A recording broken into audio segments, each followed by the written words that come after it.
Hello, DevBootcamp. My name is Owen McMillan, and I'm applying for your course.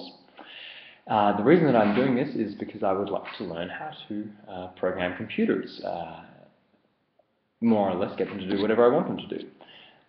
So, to give you an understanding of who I am, a few years ago I left my native soil of Australia and I moved to San Francisco to be part of this internet industry, which I love. I think it's fantastic, especially just the way we're able to connect people, right? It's fantastic. And since then I had a small photo startup that went absolutely nowhere. It was like a search engine for Twitter, and that was cool.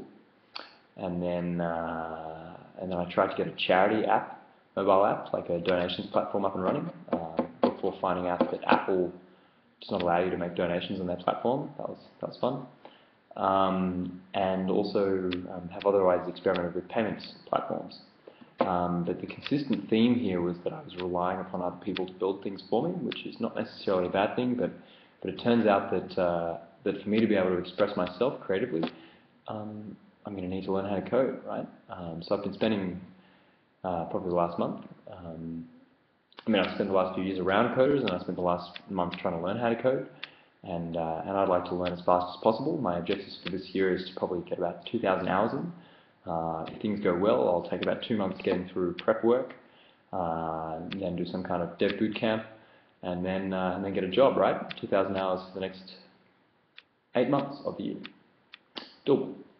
And then I should be somewhat proficient, is the goal. So my other interests, I guess, is, apart from connecting people, is connecting people with information and connecting information with itself. A bit of a meta theme there, and also online education, because I see it as having a large amount of space for both disruption and just human development. I think it's a really important space to put one's energies, and the more I'm able to understand technology, I think the more useful that I'll be.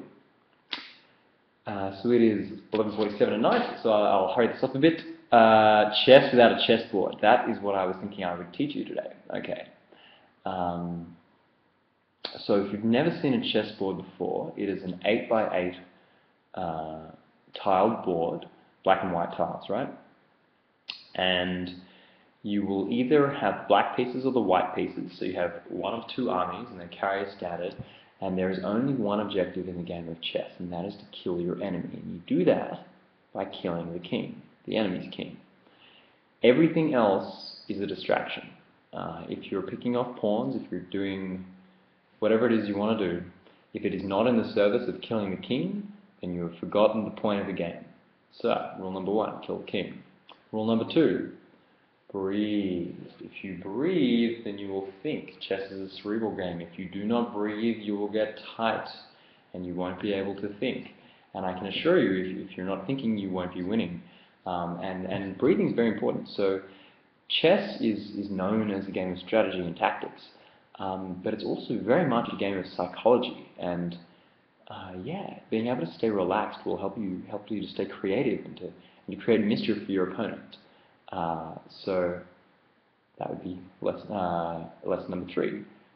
Stay on your toes, stay creative, create a lot of mischief, put pressure on your opponent. Remember that chess is a mind game. Lesson 1, kill the king. Lesson 2, breathe. Lesson 3, chess is as much a game of psychology as it is about strategy.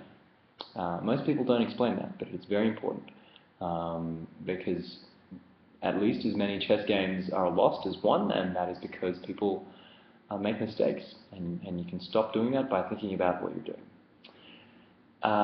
Lesson number 4, always have fun. If you're not having fun, then what's the point? Lesson number 5, if you do not play every game as if it were your last. If you do not, then you will lose. Quite simply, the motivation won't be there, and it is a competitive sport, and I can assure you that your opponent doesn't want to lose. So when it comes to just sheer stubbornness, it helps to want to win very badly. And that's about it. Kill the king, breathe at all times, remember it's a game of psychology, have fun, and have the will to win, and always thank your opponent. So thank you for your time, DevBootcamp.